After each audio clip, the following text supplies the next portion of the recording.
Hey everybody, we are live with yet another live office hours session with Chegg. As a reminder, this is the fourth session. We are going to be doing these all semester long. We are doing live office hours for Organic Chemistry 1.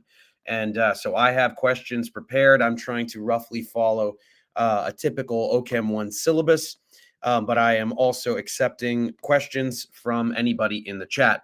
If you'll notice my voice, I am still a little bit sick, if you can believe it. Last week I was rather sick. I'm a lot better, but I am still a little bit sick. It's been a really rough winter, but I'm going to power through it here. I'm going to answer all of your OChem questions. As a reminder, on the top left, there is that QR code. If you want to go over to Chegg's website or Chegg's YouTube channel, there is a list of all the various office hours that are being offered. So in addition to Organic Chemistry 1, you may find some very valuable help with other subjects that you may be taking this semester. But other than that, yes, once again, we are doing Organic Chemistry 1 with me every Tuesday at 5 p.m. Pacific, and we will be doing that all semester. So without further delay, let's go ahead and get into some of these questions that I've prepared. So if you recall, last week we started getting into the SN1, SN2, E1, E2 mechanisms, because that is really the first very major hurdle that I think a lot of students have trouble with in OChem 1. But so we're going to go over some of the basics there. And then I added some addition reactions towards the end, as I did say that we would start to get into those. And then next week we'll focus quite a bit on the addition reaction. And start with this first one here. Conditions that can achieve the following transformation. So we have this hexane, we have this substituted hexane. And what do we have on here? We've got a chloro group right there. And then we've got SCH3 right there. So how are we going to achieve this? At first glance, it seems like we might be able to do like an SN2, right? We can do some substitution, but pay attention to the stereochemistry. This chloro group is on a dash bond. This group is also on a dash bond. And we know that SN2 involves inversion of stereochemistry. Here we can see that the stereochemistry has been retained. So let's think a little bit about what we can do. If SN2 inverts the stereochemistry, then doing another SN2 reaction will bring the stereochemistry back to the original. So what if we were to do two SN2 reactions in succession? So we invert the stereochemistry and then invert it back. So let's do this. Let's say we do something like, and this could be anything. This could be really any SN2 reaction. Let's say we get the bromide, right? The bromide ion will go ahead and attack here, kick off the chloro group. And now we have inversion of stereochemistry, and we have the bromo group there, right? So this is an SN2 reaction. And now we are ready to do yet another SN2 reaction to get to our product. Now we need SCH3 on there. So let's get an ionic compound with this as the anion. So how about NaSCH3? We just need one of our metal counter ions. Could be sodium, could be potassium. Has to have a +1 charge, right? Because SCH3 has a -1 charge. So SCH3 minus will also go ahead and do the exact same thing. SN2, backside attack, the backside attack, again, because it has to access the lowest unoccupied molecular orbital, which happens to be 180 degrees away from that carbon-bromine bond. It's going to do a directly backside attack. And so that will be another SN2, and that will get us to our product. So with these reactions, stereochemistry is very important. Some reactions are stereospecific. SN2 is a stereospecific reaction. You are going to get an isomerically pure product. If you have a chiral starting material, as we do, you're going to get a chiral product, and it will be only a particular stereoisomer. In this case, enantiomer, because we only have one chiral center. So we did one SN2 to get the bromo group on there, and then another SN2 to get the new desired substituent. And that one is a pretty easy one. Okay, let me take a look at the questions.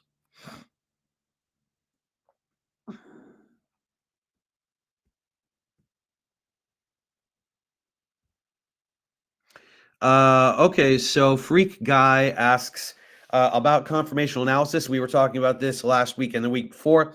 Why are anti-conformations more stable than gauche conformations, like in the case of 1,2-dihaloethane, sigma BMO and AMO? So it doesn't really have to do with orbitals, to my knowledge. It's simply that when you have a gauche configuration, those groups that are producing steric hindrance are closer together than 180, right? Anti is 180. That's the farthest away they can be. Here we have a 60-degree dihedral angle. They're closer, and so there's going to be some steric repulsion there. They're just not as far away as they could be physically, right? It's the same as with Vesper geometry. If you have something that's tetrahedral or trigonal bipyramidal or whatever it is, those bond angles are dictated by those groups getting as far away from each other as possible in three-dimensional space. So that's really all it is.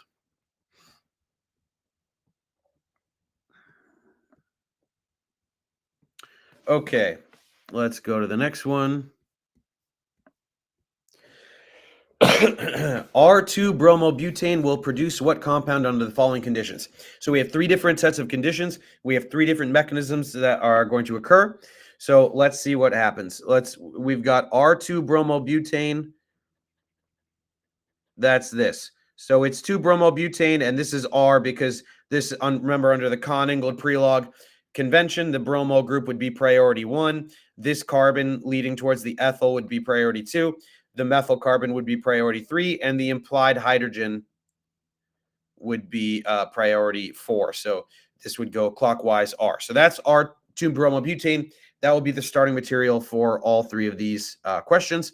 And so now we have potassium hydroxide, and it's hot, 100 degrees Celsius. So what are we going to get? Well, okay, so with all of these, SN1, SN2, E1, E2, we're going to look at a few different things. We got to look at the strength of the nucleophile or base. We got to look at leaving group ability. We got to look at degree of substitution on the substrate, and we got to look at temperature. Those are the four factors that you're going to look at when you want to determine what mechanism is going to take place. And I'll give you a hint. The first thing we're going to look at is the strength of the base, right? So we have potassium hydroxide. Now, the first thing we must understand is that KOH is not a covalent compound. It's K plus and OH minus, right? And the metal counter ion doesn't matter. It's just there, right? Potassium hydroxide is a source of hydroxide. We write potassium hydroxide because ionic compounds, right? We can't go in the lab and get go to the jar of hydroxide ions and get hydroxide ions. It's got a negative charge, so it comes in ionic compounds that are where it's paired with a counter ion. So we can get potassium hydroxide, we can get sodium hydroxide pellets. It's an ionic compound, but it's not always explicitly stated that these are ions. So you have to know, right? You have to know that we've got a hydroxide ion and a potassium cation. So the hydroxide ion is very strong. It's a strong nucleophile. It's a strong base, which means we are not going to have to wait for a carbocation to occur. Okay, so SN1 and E1 are not going to occur. We have something that's very strong. It's going to push the substrate around. It's going to react. It's going to do something, right? It might coordinate. It might do elimination, grab a proton, whatever it is. So from that, we know that SN1 and E1 we're not going to go that way. We're going to go either SN2 or E2. Now let's look at the degree of substitution on the substrate. We have a secondary carbon here, right? This is a secondary alkyl bromide. So that means that we could be doing SN2 or E2. If it was tertiary, we would say no SN2 because the nucleophile would not be able to access that LUMO to do the backside attack. So we're not going to get SN2 on tertiary alkyl halides. You can rule it out. So if this were tertiary, we'd go done, E2. Instead, we have to look now at the temperature. And the temperature is hot. Now, remember, we talked about this for a while. I'm not going to go through the whole thing again because we talked about this for like 10 minutes last week. But because of the Gibbs free energy equation, something that is entropically favorable will become more favorable at higher temperatures. And elimination reactions are entropically favorable because you're going from a substrate and a base to the conjugate acid of the base, the elimination product, and the leaving group, right? So you're going from 2 things to 3 things. That's a dispersal of matter. So that's entropically favorable, which means a positive a positive delta S. And then if that temperature is very high, then the entropic favorability becomes magnified, right? This term becomes more and more positive, and we're subtracting it from the delta H, so it becomes more likely that delta G is negative. So entropically favorable processes become more likely to be spontaneous at higher temperatures, which translates in our situation to hot temperatures. If you're choosing between something like SN2 and E2, hot means favor E2. If we didn't know the temperature, we'd be scratching our heads. And in fact, we would, at ambient temperature, at room temperature, we'd probably get a mixture of elimination and substitution products. In reality, in the chemistry lab, you often get a mixture of products, right? You don't just all get only one thing. There'd be competing pathways. But here it's pretty hot. We might get a little substitution, but let's just say we're going to go all the way elimination. So we've got our hydroxide ion. Now, here's the thing. Which proton is it going to get? Because we need an alpha proton, and we have 3 alpha protons here on the methyl, and we have 2 alpha protons here on this internal carbon, on the secondary carbon. Now, that's where the sterics on the base matter. That's actually the 5th thing, is we want to look at the sterics of the base. And here we have a very sterically unhindered base. Hydroxide is tiny. So the activation energy associated with it approaching any proton on the molecule will be roughly similar. It's not going to have a very high activation energy for approaching the secondary proton over the primary. That means it's going to be a thermodynamically driven reaction, and it is going to prefer the most thermodynamically favorable product, the most stable product. And when we're forming an alkene product, that is going to be the most substituted alkene. So this hydroxide is going to get this proton, and it's going to go boom and boom and kick off the bromine there. And we are going to get this, the 2-butene. So that will be our elimination product. If we had a very bulky base like tert butoxide, then we would favor accessing the primary proton, because there would be a lower activation energy, substantially lower activation energy, with this big bulky base approaching this periphery, the side of the molecule, as opposed to the internal proton. And then we would get 1-butene as our elimination product. So that's a lot of stuff. But once again, strength of the base, hydroxide, we're ruling out SN1E1. We don't need to wait for a carbocation to form. It's going to go. It's going to do chemistry. Secondary substrate didn't tell us much. Heat told us to favor E2 over SN2. And then we looked at the sterics of the base to figure out which proton it was going to extract in order to tell us which alkene product was going to form. And we concluded the 2-butene, because this is more substituted, right? This is a di-substituted product, as opposed to it would be mono-substituted if we had 1-butene. More substituted alkenes are more stable for reasons basically of hyperconjugation, similar to why more substituted carbocations are more stable. So that's the first one. We went E2. Now let's do the next one. Let's take a look at this. We are going to have the same starting material here.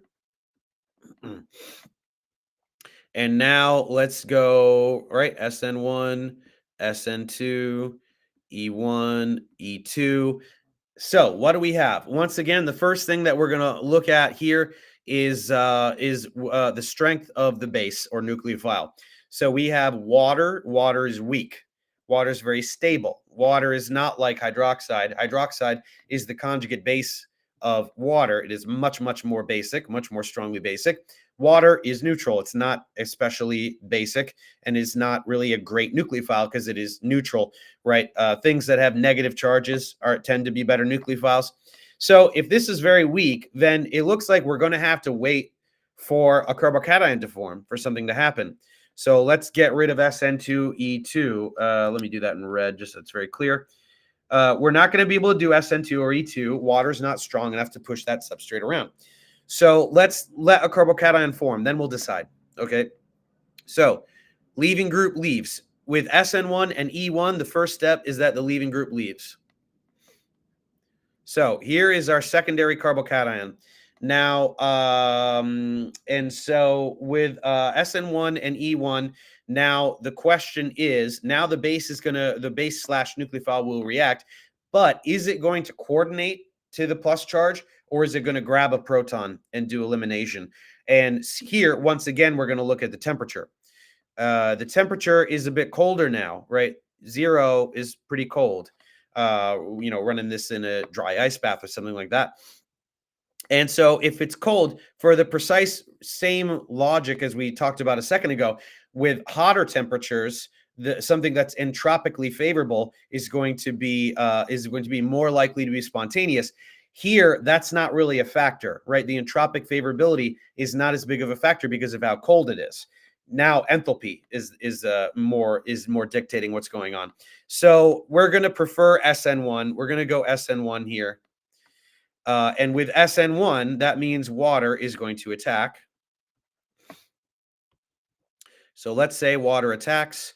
And now here is something very important. We have to understand that when we do SN1 reactions, if we are forming a chiral center, we are going to get a racemic mixture.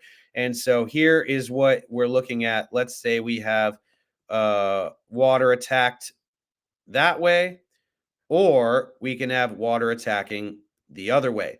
Now, the reason is this, and that has a positive charge as well. The reason is this. On the substrate, this carbon right here, that was an sp3 carbon that exhibits tetrahedral geometry. That's why we have the wedge and the dash bonds there.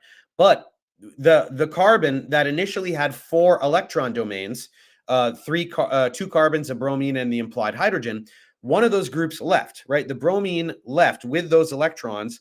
So now that carbon has only 3 electron domains, which is why it is positively charged. But something with 3 electron domains is sp2 hybridized, right? And if it is sp2 hybridized, it is trigonal planar. So it's flat. The geometry around that carbon is flat. And if the geometry around that carbon is flat, if an incoming nucleophile is approaching, it can approach from either direction. And statistically speaking, if this is done trillions and quadrillions of times, you're going to get half this and half that. So the nucleophile is going to approach from either side, and you will get a 50-50. It's called a racemic mixture. You're going to get 50% of each stereoisomer. And then really quick, let's just get another water molecule to finish things off. We're just going to grab that proton. Oxygen, we'll grab one of these protons to neutralize the oxygen on the product. And so we've got 2 butanol, but we're going to have a racemate. We're going to get 50-50 R, 50-50 RS. So that is the R isomer. This is the S isomer, and we're going to get 50% of each. So with SN1, excuse me, still fighting this cold. With SN1, we have to be aware of any potential racemic mixture if we are generating a chiral center when the nucleophile attacks. Okay, moving on to the last one. One more time, we are going to react with R2 bromobutane. Let's get our little table here. If we are choosing between SN1, SN2, E1, E2, now we have tert-butanol. What is tert-butanol? Well, it is bulky, but more importantly, the strength, it is weak. It is approximately as weak as water, right? Because it is covalent. We have all covalent bonds. There are no ionic bonds here, right? The oxygen is covalently bound to that hydrogen. So it is neutral. It is as weak as water. So once again, we are going to get rid of SN2 and E2. And now we're going to look at some other stuff. We're going to look at temperature. So again, this is hot. Anytime it is hot, we're going to be favoring elimination. So we were choosing between SN1 and E1, and we're going to go E1. The other reason we're going to go E1 is because of the sterics of the base. Right, we've got tert-butyl on the oxygen, very, very, very bulky. So that's unlikely to coordinate to anything. So let's go ahead and it's E1. So the first step of both the for SN1 and E1, the first step is the same. The leaving group leaves. So here's our carbocation. Now, here's the thing. We have, I'm just going to abbreviate this as T-butyl. We have our tert-butanol that we decided we're going to do elimination. Again, we have two different kinds of protons. There are 3 protons on the methyl. There are 2 protons on this CH2. And doing elimination with either of these sets of protons will yield 2 different products, just like up here with the first one, with the E2. Now, in this case, though, the tert-butyl group is so bulky that this is going to be kinetically driven rather than thermodynamically driven. Thermodynamically driven means going towards going towards the most stable product, which was the most substituted alkene product.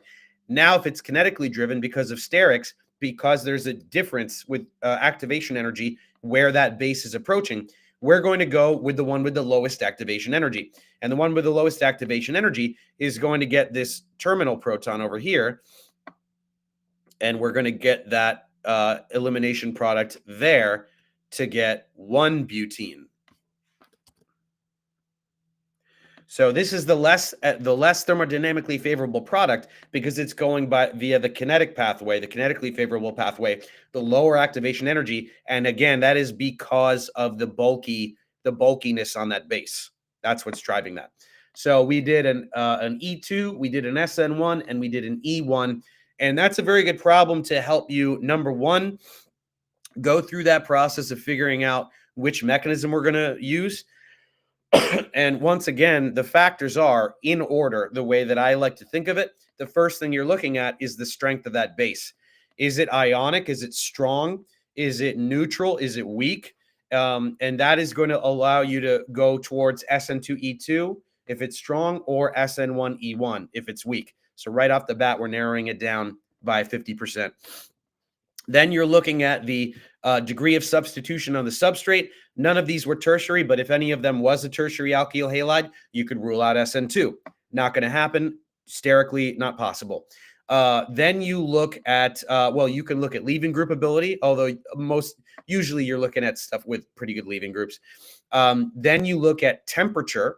Temperature is telling you whether you're leaning towards elimination or substitution in general, though it doesn't tell you E2, E1, SN2, SN1, but it tells you elimination over substitution or vice versa. And then lastly, the sterics on the base or nucleophile. If it's very, very bulky, it will tend to go elimination. And not only that, but it will go, just to be clear, this is called the Hoffman product. So bulky bases favor Hoffman, not bulky, right? Unhindered bases prefer the Zaitsev elimination product. So that's good terminology to know. Zaitsev versus Hoffman. Zaitsev is the more substituted possible elimination product. Hoffman is the less substituted possible elimination product. So yeah, that's excellent practice for those. Let's see if I missed anything.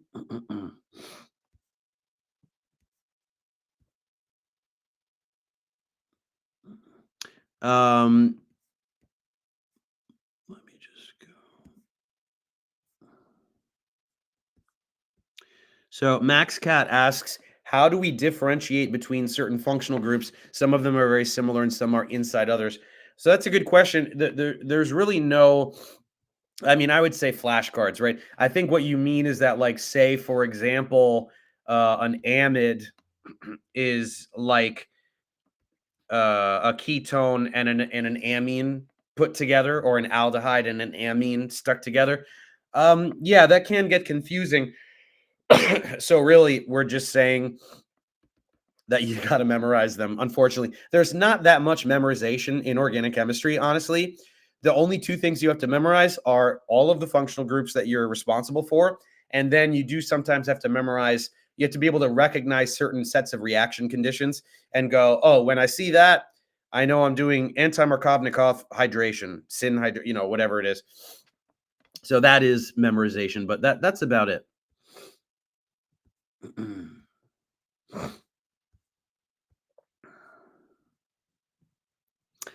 Spanish Prince, no, I will not cover acylation tonight. I'm going to stick with the SN1, SN2, E1, E2, and then I'm going to introduce addition reactions, and then we'll focus mainly on addition next time. MOA for Life asks about the difference of enantiomers and diastereomers. So we did talk about that last time. Let me see here. I will erase some of this. So enantiomers, okay, let's say we have,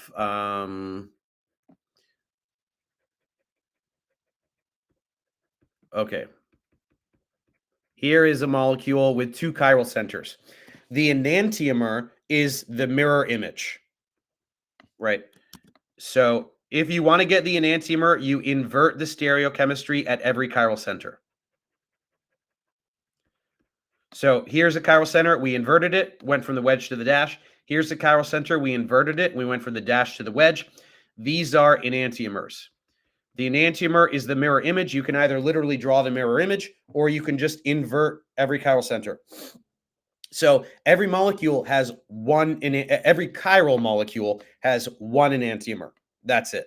But a molecule can have many diastereomers, and a diastereomer is where you it is a stereoisomer that is not the enantiomer, meaning if you change one or more but not all of the chiral centers, you get a diastereomer. So for example, if we invert the bromo but not the hydroxyl, or if we invert the hydroxyl but not the bromo, right? Both wedge or both dash.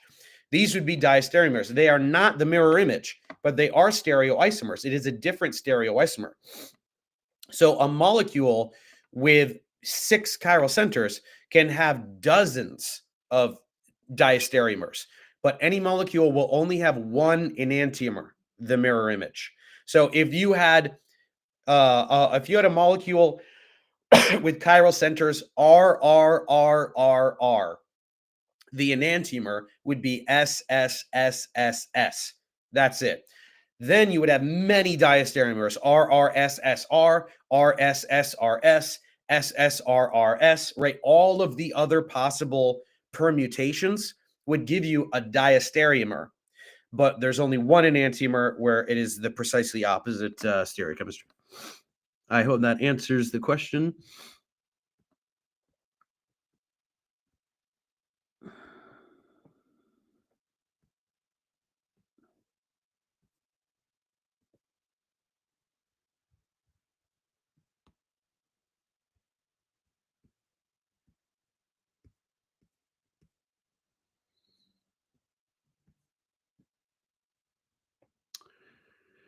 Iham Krame, does poor leaving favor the Hoffman or Zaitsev?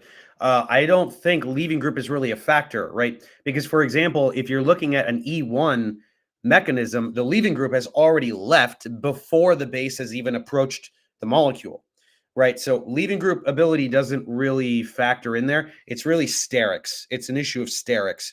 Do you have a very bulky base that favors the kinetic pathway toward approaching the more sterically available proton, or do you have an unhindered base that's approaching the interior of the molecule and going the thermodynamic pathway?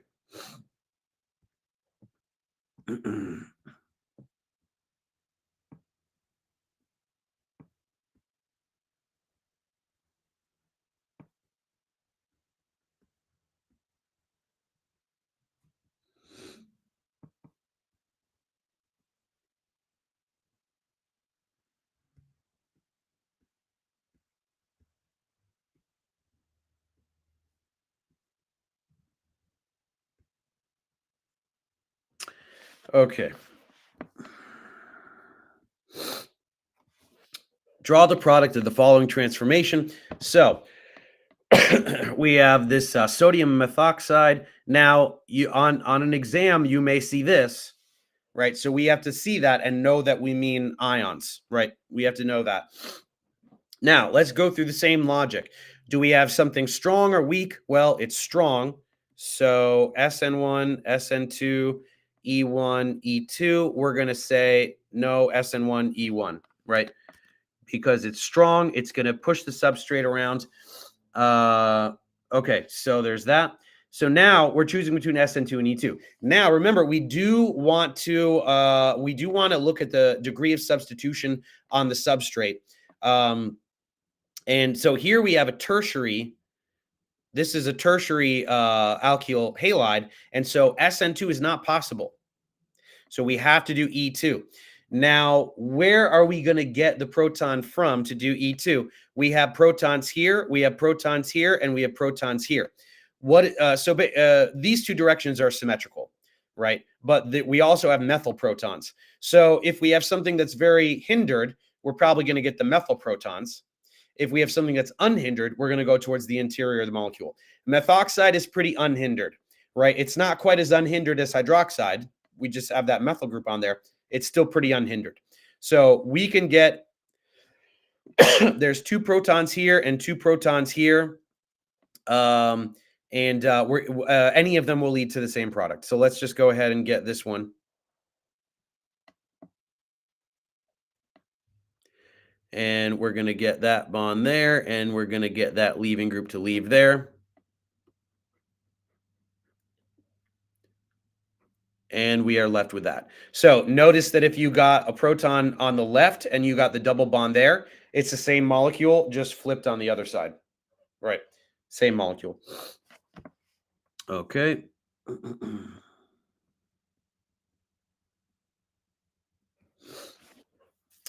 Okay, number 4, draw the product of the following transformation. So here we have another ionic compound. Once again, if you may see this, right? But we have to know, right? This could be a little confusing. What's going on? We've got potassium, we've got sulfur, we've got a phenyl group.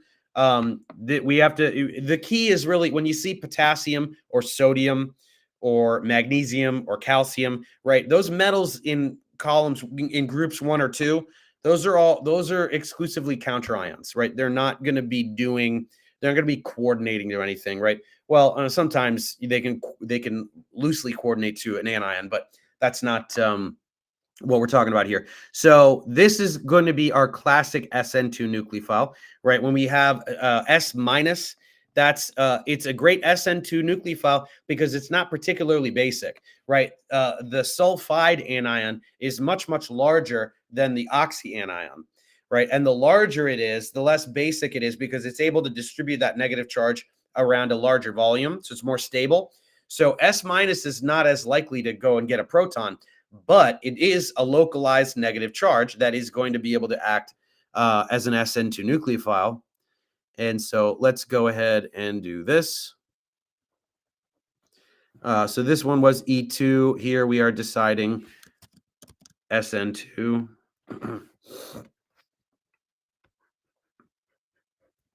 And remember that SN2 involves inversion of stereochemistry.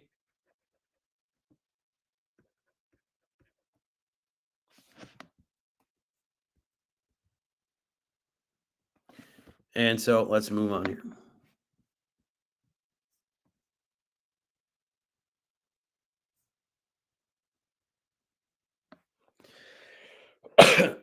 Okay, number 5. Which conditions will achieve the following transformation? So what did we do? What does it look like happened? So we definitely need to, here's the starting material, here's the product. And we want to identify what happened, right? What is the mechanism that happened?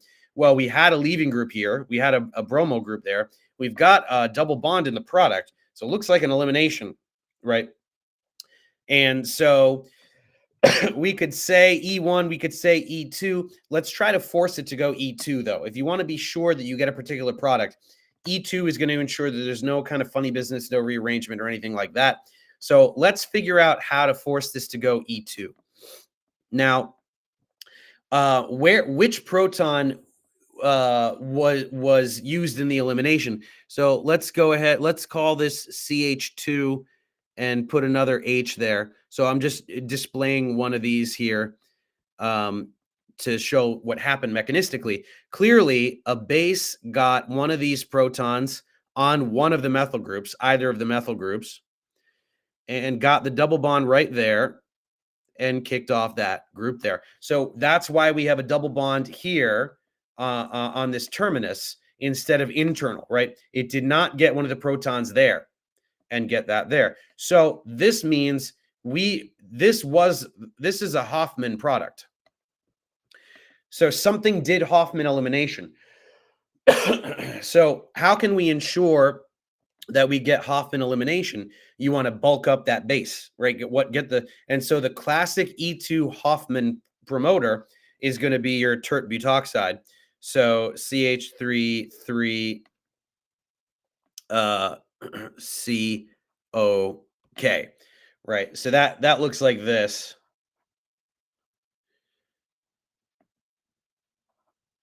Right, there's your tert butoxide. You've got a carbon with 3 methyls, and so this is a lot of steric hindrance, right? And so because it's so bulky, there's a lot more.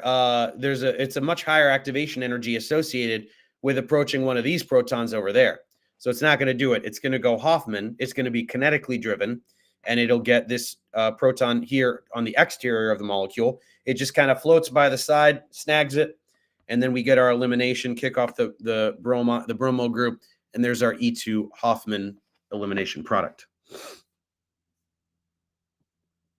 Looks like one person got it there. Okay. All right, let's check out this one. Draw the product of the following transformation. So we have this tertiary alcohol. We have sulfuric acid, and to be clear, it is aqueous, right? We don't dump pure sulfuric acid in there. It's typically aqueous.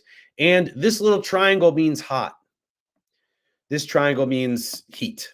Okay, so if you haven't seen that symbol before, that's what it is. So what are we going to do? Well, okay, we have a very strong acid. So if you have a very strong acid, that's a clear indicator that we're probably going to do an acid-base reaction if we have a base. If we can identify a base that can accept the proton via Bronsted-Lowry, where we're talking about proton transfer here, then we're probably going to get an acid-base reaction. So here is our H+, we write sulfuric acid, very strong acid, source of protons. What can accept a proton? Well, we've got a hydroxyl here. The oxygen on the hydroxyl certainly can accept a proton. So let's do that. So now we have H2O plus, couple of methyls, boom. Okay, so what does that do? Well, now we know that hydroxyl is a bad leaving group, but water is a good leaving group, right? Water is very stable by itself. If water leaves with the electrons in this oxygen-carbon bond, the oxygen will be neutralized and we'll just have a water molecule. So that's a very good leaving group, and we have a tertiary substrate. So that's actually going to work out just fine. And so let's let that leave. And now we have our tertiary carbocation, which is stable, right? As far as carbocations go, it's the more stable. That is a tertiary carbocation. Now, what else do we have? Right, we're not going to leave the carbocation. We know it's aqueous. So not only do we have the water moiety that just left to become a water molecule, but we also have other water molecules in solution. So what can a water molecule do? Well, it could coordinate to the carbocation, but it also could grab a proton and eliminate. And we are in strongly acidic conditions, so water certainly can pick up a proton to become hydronium. We've got tons of hydronium in solution already anyway, because it's an acidic solution, acidic conditions. But remember, it's hot. So it's hot. We're thinking maybe we're going to favor elimination over substitution. Now the question is, which proton are we going to get? So we have 3 protons there, 3 protons there. Actually, all 6 of those are chemically equivalent. And then we have 2 protons over here. So which proton are we going to go with? Water is very sterically unhindered, right? It has equal access to all of these protons. So it's going to go by the thermodynamically favorable route. We're going to go Zaitsev. We're going to get the proton on the interior. And we're going to put that pi bond there so we can neutralize the carbocation, get our alkene product.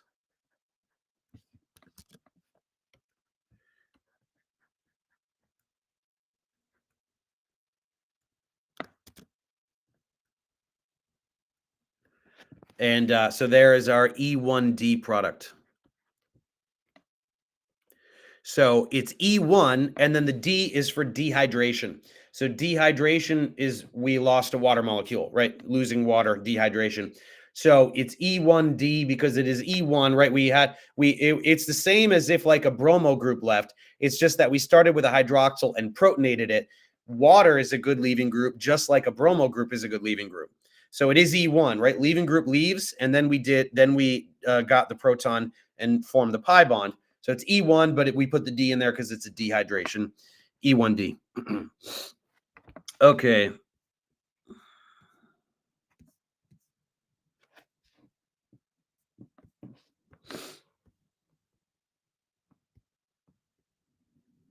William Osuma, MCAT Orgo. So I have always found that my organic chem students do very well on the organic chem portion of the MCAT. So there's nothing super particular about MCAT Orgo.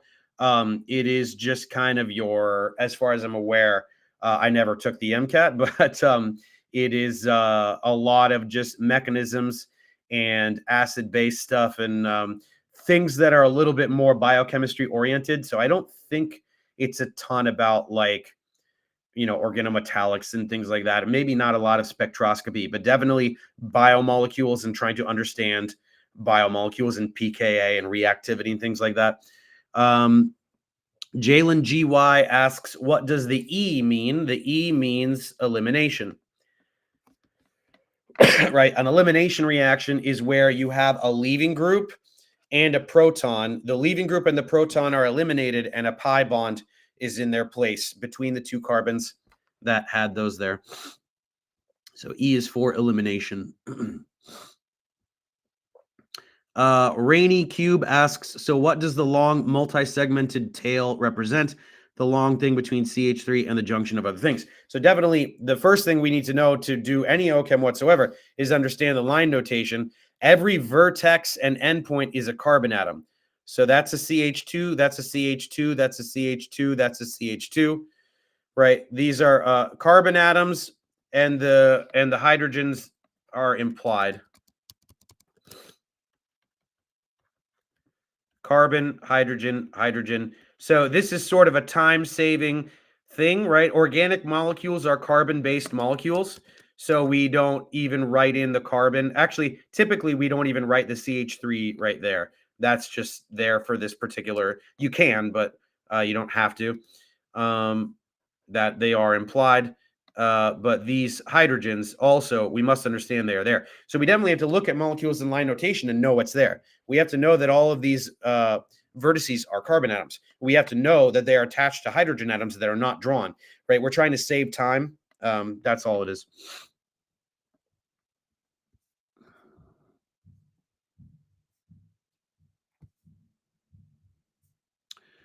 Raya NN asks, if there were only methyl protons, would the reaction still happen? Yes, absolutely. The reaction would still happen. There would be only one product, right? If you were doing E1 and you had this, you would get that, right? Basically, you would have 9. I can't do it. That looks horrible. You would have 9 chemically equivalent protons. So getting any of the protons would lead to that product. That's all it is.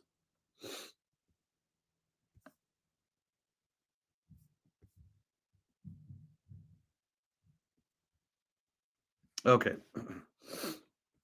Let's move on to number 7. Okay, here's an interesting one. So draw the product of the following transformation. This is similar to the last one, at least at the beginning, but it's going to take a little bit of a turn here. So we've got sulfuric acid. We've got a source of protons. We've got a basic moiety here. The hydroxyl group can be protonated. So let's protonate.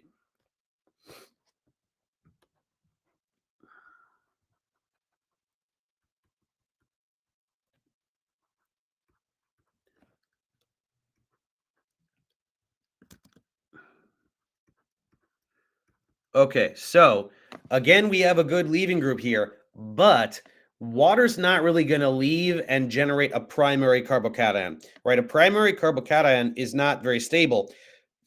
But look at what we have. We have a four-membered ring, and there's a lot of ring strain on that four-membered ring because it's forcing it to its torsional strain, right? There's angle because of it's forcing it to adopt 90-degree bond angles, whereas sp3 centers prefer to be 109.5. So this ring is kind of dying to break open. So look at what can happen here. We can have rearrangement of this ring. We can go like that. So this carbon-carbon bond will leave one of the carbons and attach to that carbon and kick off the water. And now all of a sudden, we have this. We have one, two. Yeah.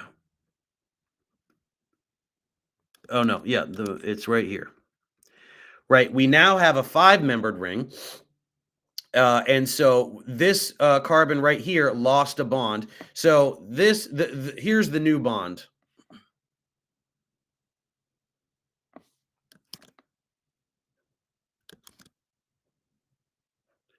Right? This is the new bond, right? So this carbon is this one, and that left that carbon and attacked this other one to kick off the water. And now we have a carbocation. Now we have a tertiary carbocation. So the leaving group was kicked off, but a lot of good things happened, right? Number one, we went from a four-membered ring to a five-membered ring, which is much more energetically favorable. And we got a tertiary carbocation instead of what would have been a primary carbocation. If water left, we're not going to get the primary, but we can get a tertiary, right? Now, what do we have? We are trying to finish this off. This is another E1D, right? And so we have water. And so is water going to get a proton over here, or is it going to get a proton over here? And so what we're asking is, again, about sterics, and water is very sterically unhindered. So we're going to be able to get this proton over here, and we're going to get the more favorable, the more thermodynamically favorable elimination product. If we had gotten protons from over here, that would have ended up exactly the same, just flipped on the other side. So those are equivalent. So this is another E1D, but we had a rearrangement. We had a ring opening here. So this is the key step where this carbon attacked that carbon, and that opened the ring up from 4 to 5.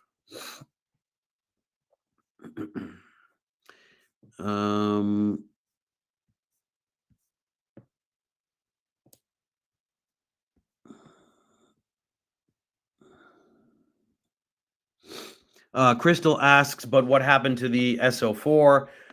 So yeah, what happens with this, right? So here's sulfuric acid.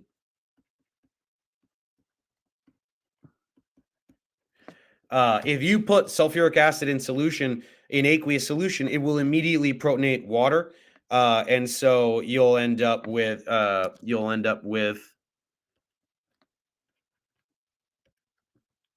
O minus and H3O plus.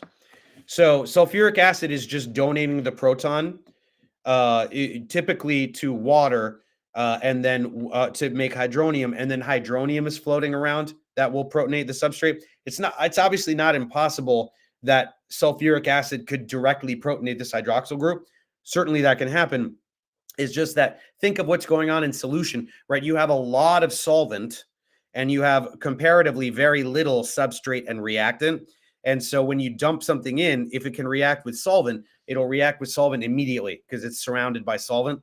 So you dump in the sulfuric acid, you're going to protonate water molecules, get a bunch of hydronium. Then hydronium is floating around, and hydronium will in turn protonate the substrate. And so actually empty leave this, we probably will get very little sulfate in solution. We're going to remain bisulfate because this is not a particularly strong acid or nowhere near as much as sulfuric acid, of course. So probably get predominantly bisulfate in solution.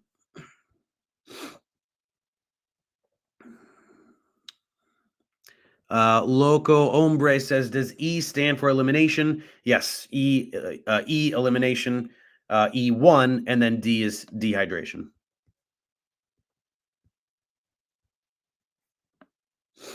Very cool. Okay, we got time for one or two more here. So let's take a look at this. So we also, there are modifications that we can do with SN2. So OH is a bad leaving group, right? We know that we could protonate it. We can protonate it and get it to leave, and we can do SN1 or E1 that way. But when you have a carbocation intermediate, number one, you open yourself up to carbocation rearrangements, like the one we just saw. Number two, even if you don't rearrange, if you get a nucleophile approaching, that's an sp2 center, it's trigonal planar, you're going to get a racemic mixture, right? So what if we want stereospecific products? So we want to do SN2, but we want to do it on an alcohol. It's not going to work because we can't do SN2 on a hydroxyl. But if we use tosyl chloride, so tosyl chloride, we can tosylate this. And what that does is it turns it into a leaving group derivative. So we have O-tosyl. And tosyl is basically tosyl chloride is basically a large group with a phenyl ring, such that if O-tosyl leaves, that negative charge is now highly resonance stabilized. So long story short, the tosyl group makes this a good leaving group, right? So hydroxyl, bad leaving group, O-tosyl, good leaving group. So now we can do SN2. So KCN, we have this is a great classic SN2 nucleophile. Now that can go in and do SN2, and that's going to give us our product. And so here we had retention of stereochemistry because no chemistry happened at that bond. It was just that the oxygen attacks the tosyl chloride. It attacks a sulfur atom and then kicks off a chloride. And so now we do have our inversion of stereochemistry because we're doing SN2. So there is that there. And so this is if you want to do SN2 on a hydroxyl, you can use a leaving group derivative. So tosyl chloride, there's also mesyl chloride, trifle chloride. You're putting a tosyl group or a trifle group or a mesyl group. There's a few different ones on there. Now we have a good leaving group that is ready for SN2. So this is leaving group derivative followed by SN2.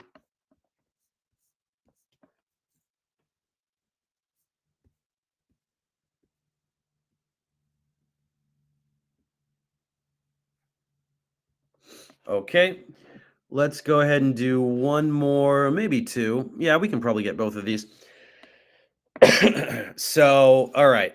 9. Which conditions will achieve the following transformation? So we're gone. We're finished with SN1. Maybe I'll do a little bit of SN1, SN2, E1, E2 next time. Maybe one problem or two problems. But now we did a lot of that. So let's move on to addition reactions. So the easiest, without giving it away, but there's one addition reaction that we tend to learn first because just in terms of the structures that you produce, it's very easy. And so the easiest addition reaction, the first one that we tend to learn is hydrogenation. And we can do hydrogenation over platinum metal or palladium metal. There's a lot of different ways to do it, but we can hydrogenate these pi bonds. And this is an example of organometallic catalysis. So if you have this metal surface, the substrate and the hydrogen can adsorb onto the metal surface. swim around on that. They can translocate on there, find each other, and then create carbon-hydrogen bonds in a way that's impossible without the metal surface. So this is actually an example of heterogeneous catalysis because it's happening between different phases. You have a solid metal support, and then whether in the gas phase or in the aqueous phase, or in the solution, can go up to the solid, adsorb, react, and then leave. And so the end result is that you lose pi bonds, right? Hydrogenation causes you to lose pi bonds. So the simplest one, hydrogenation over platinum metal, is a common surface to use. We just lose the pi bonds, and you go from the alkene to the alkane. That's all it is. So we're getting into addition reactions now. And so addition reactions are different from substitution or elimination, right? Substitution reactions exchange one substituent for another. Whether it's SN2 comes and kicks it out, or if it's SN1, it leaves and then the other one comes in a separate step. You're replacing a substituent with a different substituent. Elimination reactions, we're losing a leaving group and a proton and forming a pi bond. With addition reactions, pi bonds are the substrate, right? Alkenes, or also alkynes. Right now we're looking at alkenes. Alkenes are the substrates. They're the starting material for addition reaction. And for any addition reaction, we're adding two groups, one to each of the carbons participating in the pi bond. Here's the pi bond. We're going to lose the pi bond. We'll keep the sigma bond, lose the pi bond, a new group here, a new group here, one for each carbon. That is called an addition reaction. It's a very large class of reactions. We're going to look at all kinds of hydrohalogenations and dihalogenations and hydrations and many different kinds of addition reactions. But so hydrogenation is where we're adding a hydrogen to each atom, to each carbon from the pi bond. So here, there's not much more to say, right? We've lost the pi bonds. The hydrogens are implied, but they are here, right? We got the new hydrogens are here, and I'll just say CH2 in there, right? So these came from these, right? The molecular hydrogen added, and now we have more hydrogens on there, right? That's all that is. So that is hydrogenation. One more real quick because it's related. Which conditions will achieve the following transformation? So what does this look like? We have a bromine and it's gone. How are we going to just kick off the bromine? Well, do we have a way to get rid of leaving groups like that? Well, we could do elimination, right? So what if we did some elimination? And so what is the best way to ensure that we're going to get elimination? Well, we could do tert butoxide. That would be good, right? Let's do tert butoxide. Put the potassium counterion there. And so we could be getting either of these protons. It's probably going to go this way because it's a little more sterically available. But it actually doesn't really matter which one we get. And we'll see why in a second. So let's say we do that and we get our, here is our product. We've got the alkene there. And now, what did we just say? What did we just say we can do to get rid of pi bonds? We can just do some hydrogenation over, whoops, not 2 there. That's ridiculous. H2 over platinum metal, palladium, right? There's different supports you can use. This is the classic. Just memorize this. H2 over platinum. That's your standard hydrogenation where we're just anywhere there's pi bonds, we lose them. That's it.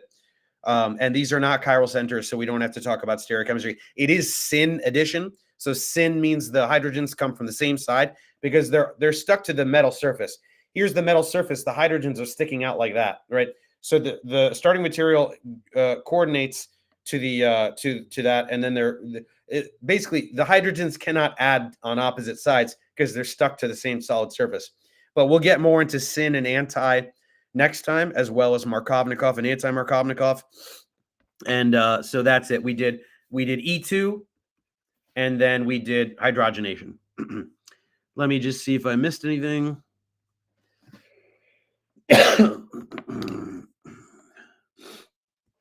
I don't think I did. What would happen if not symmetric E or Z? Empty, leave this asks. So we didn't really care this time because I knew that we were going to do hydrogenation. So we're just going to lose the pi bond anyway. And so E is preferred energetically. In this case, it would have been E as drawn because we're already in that zigzag. And so we're forming that pi bond in a way such that E would probably predominate. But it didn't matter once again because we know that we're going to the alkane product.